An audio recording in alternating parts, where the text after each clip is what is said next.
Hello, I'm Victoria Pirro for Profiles. We're here in the office of Derrick Cain. He's the editor of the independent student newspaper, The Post. Hi, Derrick. The editor of The Post is a pretty prestigious position. How did you manage to work your way up to it?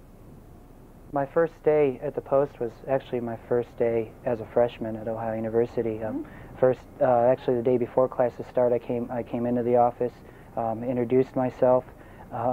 Basically, I said I want to do a story.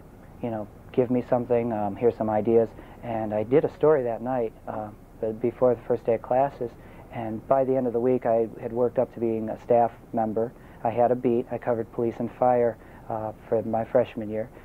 Toward the end of the year, I worked into the business beat, and I did a little bit of business stuff. After that, I worked into the courts beat. Basically, to get this position, you need to fill out an application, write like a 20-page proposal of things you'd like to do better, how you plan to run the Post.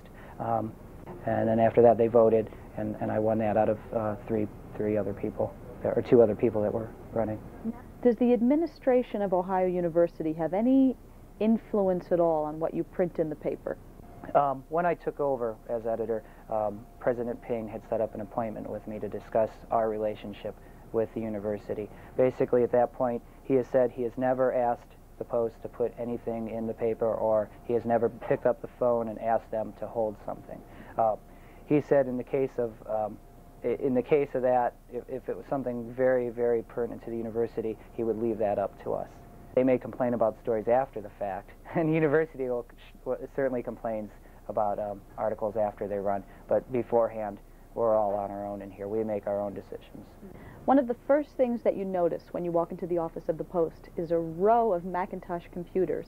We asked him to explain to us a little bit about how the articles are produced every day, on what sort of equipment. In the newsroom, basically, people are working from about noon until about midnight, writing stories, editing stories, processing information, writing headlines, proofreading, looking over the wire for national news.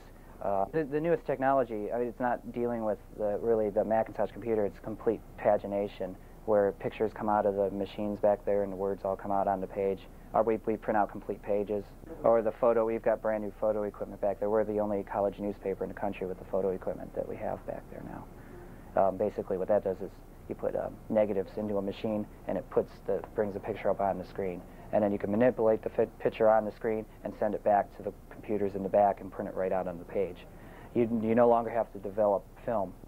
You just take the negatives out of your camera and stick it in a machine, and the machine does the rest. What type of journalism do you think you'd like to go into? Definitely print journalism, newspapers, preferably. One point, I may like to do some magazine work, because that's a different type of writing altogether than news writing. But for beginning of portion of my life, I'd like to be involved with newspapers, and preferably major newspapers in metropolitan areas around the country. Thanks so much for joining us, Derrick. And now it's back to Lisa and RT in the studio.